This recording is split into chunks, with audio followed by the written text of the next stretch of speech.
Blockbusters make a lot of cash at the box office. What deems a blockbuster to be good or bad? Who can possibly tell us the blockbusters to avoid? Let me tell you of such a person who can. Her name, the Blockbuster Chick.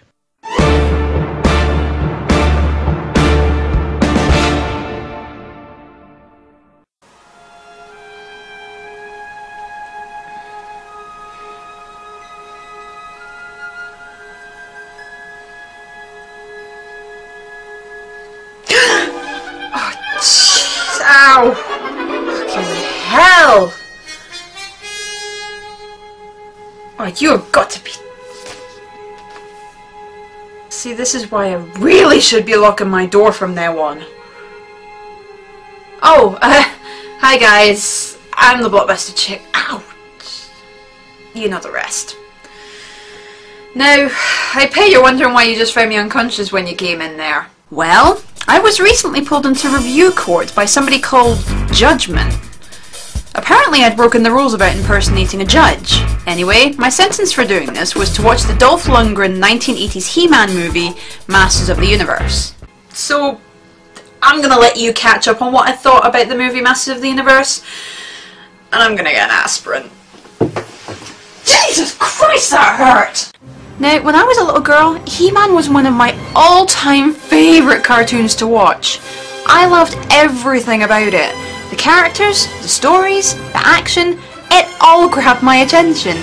So, when I'd heard that there was a Masters of the Universe movie, I was both excited and anxious that there's a chance this movie would suck. Does it though? Let's find out as we follow the story of Masters of the Universe. The movie begins in the place we've all been waiting to see, Castle Grayskull, where we learn Skeletor, played by Frank Langella, and his evil forces have managed to seize control over the people of Eternia. All of which, of course, happens off screen, and have captured the sorceress. For somebody that's being held captive here, she sure knows how to remain perky. I mean, look at that smile, it looks as though she's gotten into the wine cooler or something. And sorry, I know this has been said repeatedly, but who in the hell is that? 'Cause it sure isn't Skeletor. If you recall from the original 80s cartoon, Skeletor was a skeleton! Not a man with a rubbery skeleton face whose eyes you can plainly see. It's this guy. Silence, you furry fool! Anyway, Skeletor then announces to the remaining people of Eternia his intents for his new regime, and we are then introduced to the man we've all been waiting to see, the main man himself, He-Man. Now, one thing that bothers me right from the start is the fact that He-Man is only ever referred to in this movie as He-Man. But can't we all agree in the history of Eternia that he is really Prince Adam? And then he transforms into He-Man by means of... well, you know, just roll the clip. By the power of Grayskull!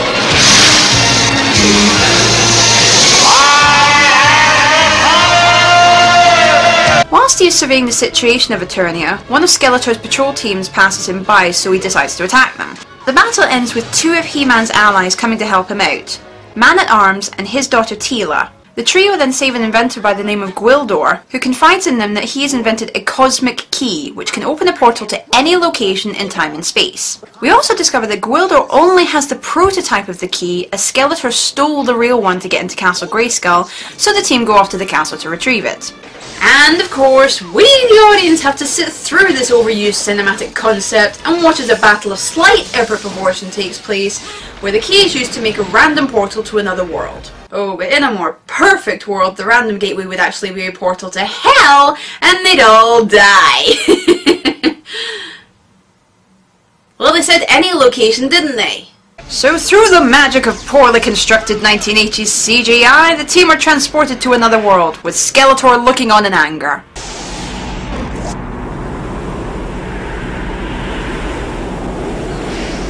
Yeah. Now, I don't know if anybody else noticed this here, but wouldn't the force at which Teela was travelling at kill her?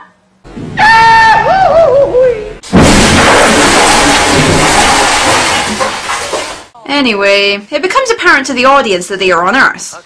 But apparently not to the Eternians. Because for some reason, as is established later on, He-Man and Co. are unaware of the planet Earth. Oh, believe me, I'll get into that later. It then becomes apparent that the key is lost, so the team starts searching for it. I don't know why, but every time He-Man says anything in this scene, it always sounds dirty. Each of us take a sector. Scan the area. We swiftly move over to the human character needed for our story, who comes in the form of former Friends star Courtney Cox, who quickly brings along the cliched portrayal of any woman in these types of movies. While she actually brings some warmth and some depth to the character, it just bugs me that we get the typical female damsel in distress character who always acts tough and says she can defend herself, only to get captured 5 minutes later. Yeah, because we sure haven't had enough of those already, have we?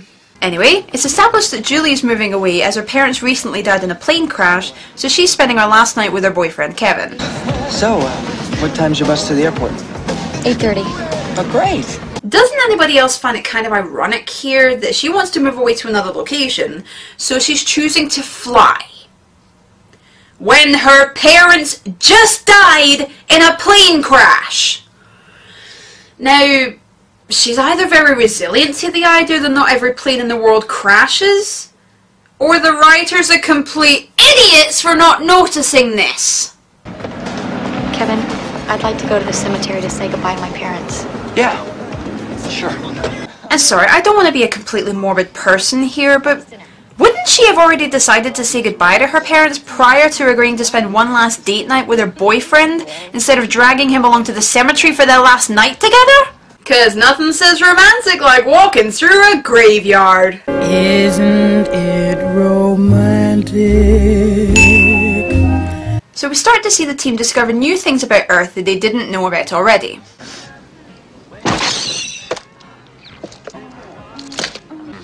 Good food. Yes, I've never tasted anything like it. So let me get this straight. The people of Eternia are equipped with highly technical pieces of equipment light years ahead of Earth at the time this is supposed to be in, and yet they haven't actually used this technology to discover the outer realms of the universe? Really? That's the concept we're going for? So Julie and Kevin arrive in the graveyard so she can bid farewell to her parents. Now I will admit, I really do like this scene, as Courtney's performance is very poignant and emotional. Until this happens. What is that? Whoa! Oh, Julie, be careful. Kev, look at this thing! Ah yes, we go from the incredibly poignant and sad moment of the film to the ooh, something shiny! Way to keep consistency in the mood of the film, guys! So yes, Julie and Kevin stumble upon the cosmic key, of course having no idea what it really is, and start messing about with it. Back at Castle Grayskull, Skeletor's second-in-command Evelyn tracks down the key's location and prepares a team to go to Earth to claim the key back. We then move back to Julie and Kevin, where we now find they're in their high school spending their last night together. Kevin decides he wants to try and figure out what the key does, so he starts pushing buttons.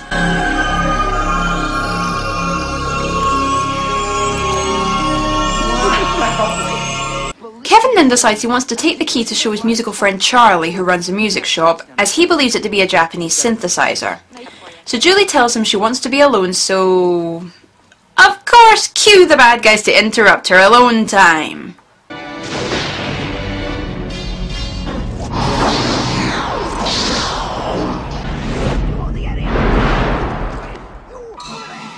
Carl, is that you? I'm sorry, but she was standing near enough to the door to hear the loud whooshing sounds, so any normal person would assume that it's more than one person on the other side. Unless Carl is related to the sound effects guy from Police Academy, and that's just his calling card. So yes, the bad guys have opened up another portal seeking to find the cosmic key and whoever stole it, but end up running into the janitor first. Don't kill him yet! Whoa, whoa, whoa, whoa, whoa, whoa, wait a minute there. Is Beastman actually sporting a ponytail? Oh my god, way to make the character a bit as intimidating as Snarf from Thundercats, guys. Oh, Snarf! The bad guys then storm their way into the gymnasium where the brave and, yeah, chicken shit Julie calls them off with the janitor and stupidly gets them chasing after her. Honey, if you didn't want them chasing after you, then maybe you shouldn't have started, oh, I don't know, yelling at them! She does somehow manage to narrowly escape their clutches and stumbles across our hero He-Man, who fights off the remaining troops with the aid of Man-at-Arms and Teela. He-Man then explains to Julie what they're looking for. Our only hope of defeating Skeletor is to find the cosmic key. It's this large. It has lights on it. Wait a minute, I have seen that. My boyfriend and I found this thing that had all these patterns of light and this music coming out of it. That's it. Where is it? Kevin has it. He's in terrible danger. Let's go. You can tell he's in terrible danger by my monotonous reaction to all of this. I have the power. The scene then moves over to Kevin, where we see he's taken the key over to Charlie's music shop. Wait until you see this. Press that red button in the front. Go ahead.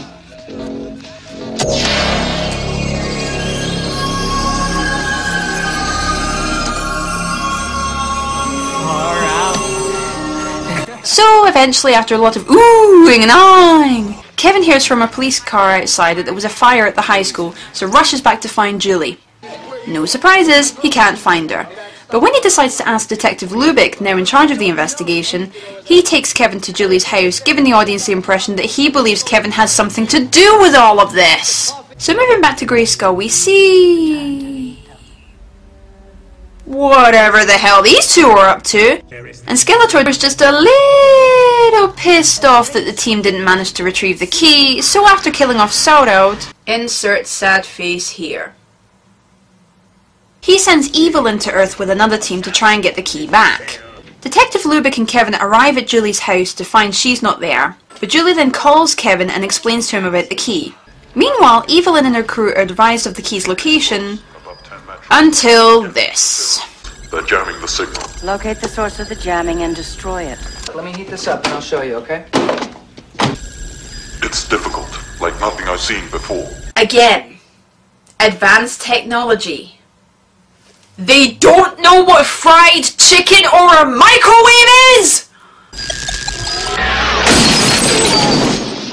Detective Lubick, sensing something is up, confiscates the key, claiming it to be evidence. He then goes back to the police station, leaving Kevin alone in Julie's place. So now, who do you think is going to pay him a little visit? Get out of here! Get out of here! Get out of here! Ah, yes, because waving your arms in the air and shouting, "Get out of here," is going to send all the big scary monsters away. Oh no, wait a minute. No, it isn't, you douche! Yes, Evelyn and Co barge in to have words with Kevin. The collar. Please, I know the brochure said that this sort of thing was included in the price, but I'm really not into it. So after a little interrogating, Kevin tells Evelyn that the key is with Lubick. He-Man and Co arrive at the house soon after to find out what's happened, and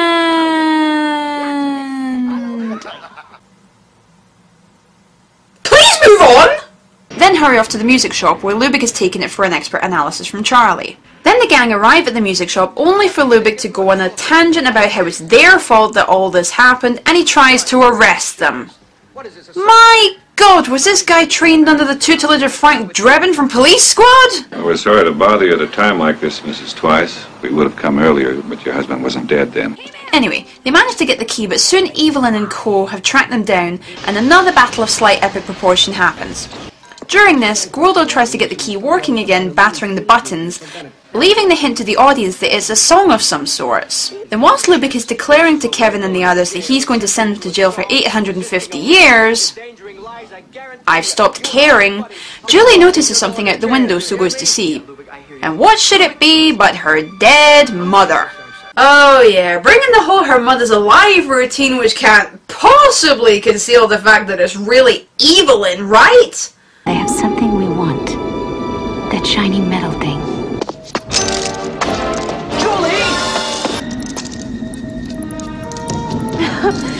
Thank you, my darling. I'm really gonna look into screenwriting as a side career.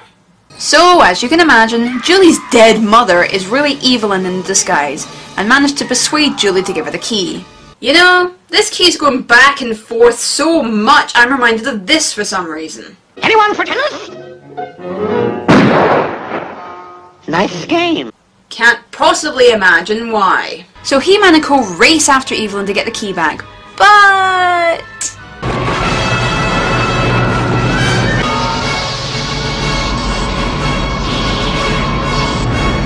what is this, the parade of He-Man action figures released with this movie?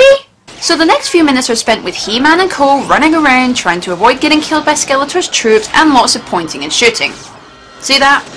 That's called an abridged version of events. Eventually, He-Man manages to acquire one of the flying platforms and chases after Evelyn.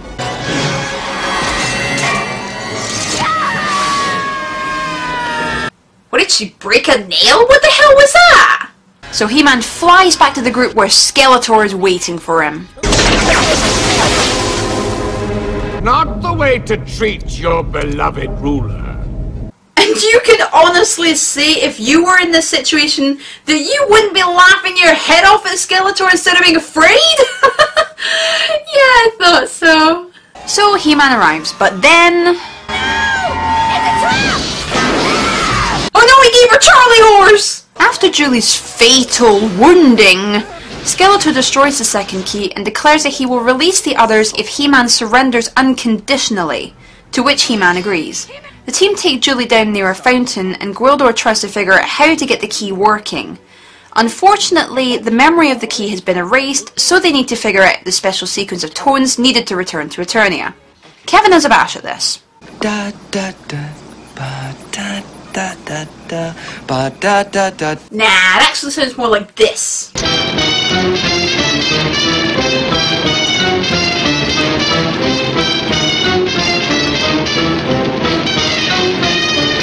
Well, it does, don't you think? So they realise that Kevin is the reason they were sent to Earth, and they try to persuade him to help make the sequence of tones again. Look, you've got the wrong song maker, Gwildor. Alright, I'm just a stupid keyboard player in a high school band. There's a million of me. Yeah, you're right about that. And about a quarter of them we've seen on America's Got Talent. Listen to me, boy. And half a Chromon. We're not going to have a sorceress to go home to. So if you know how to do something with that thing, then you do. Back in Grayskull, Skeletor has a little fun with his new prisoner and declares to the sorceress that he has won. Which we all know will not happen now since he's just jinxed himself. Back on Earth... okay, this should give us the tones we need. How? Just press the keys. Keys? What keys? How do you not know what a keyboard is? They manage to recreate the tones and open up a portal to Eternia. Meanwhile, the moons have aligned, which means it's time for the great eye of the galaxy to open up and Skeletor absorbs the power. I am a part of the cosmos. Eternity flows through me.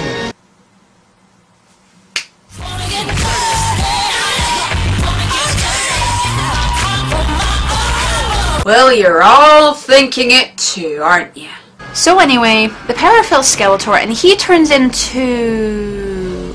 a bad rip-off of the Phantom of the Opera, apparently.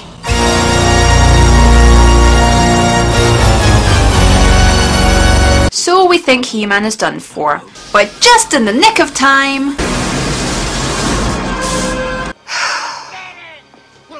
and then...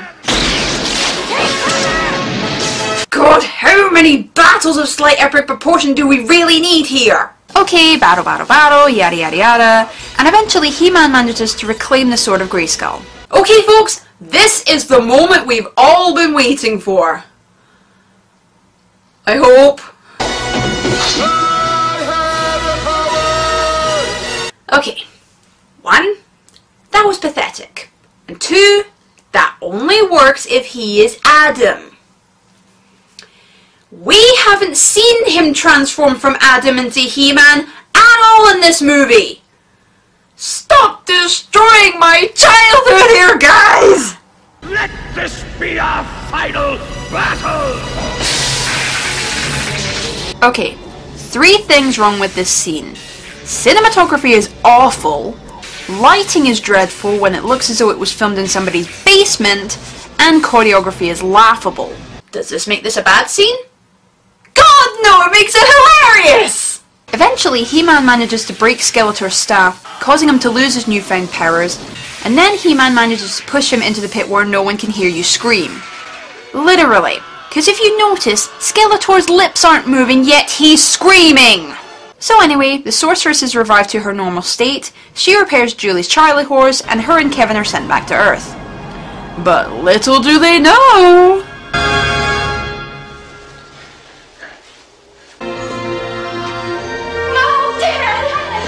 That's right.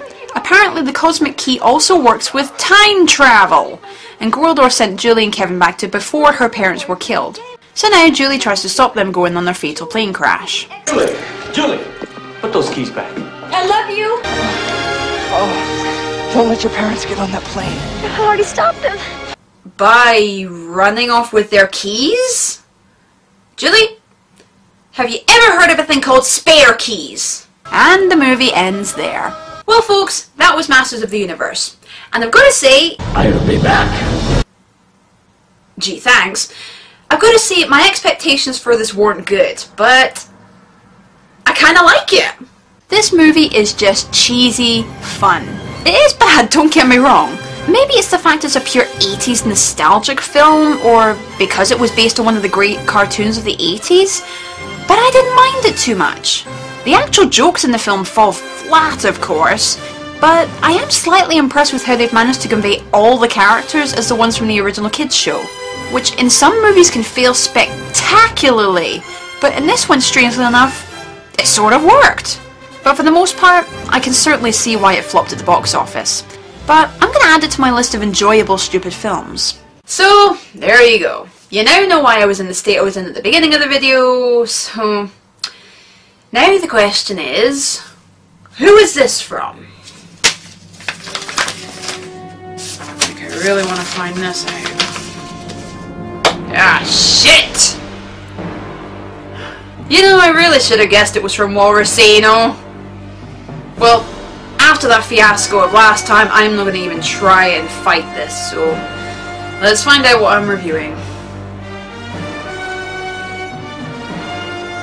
Oh, you have got to be fucking kidding me!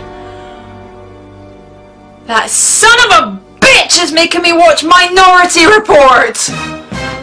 Oh, God! Oh, please pray for me, people. And I'll see you next time. Hopefully, if I survive.